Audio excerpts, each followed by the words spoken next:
বন্ধুরা, চলে আসছি বিরিয়ানি খেতে। খুব খিদে পেয়েছে, তাই চলে আসলাম। বিরিয়ানিটা মোটামুটি, বেশি একটা ভালো না।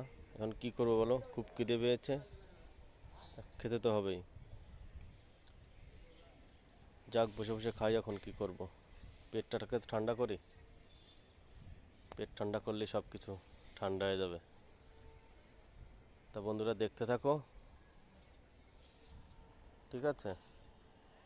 এরপরে দোকানে যাব, কিছু ঠান্ডা খাবো, একটা সিগারেট খাবো, ব্যাস পেট ঠান্ডা হয়ে যাবে। তা বন্ধুরা, দেখতে থাকো।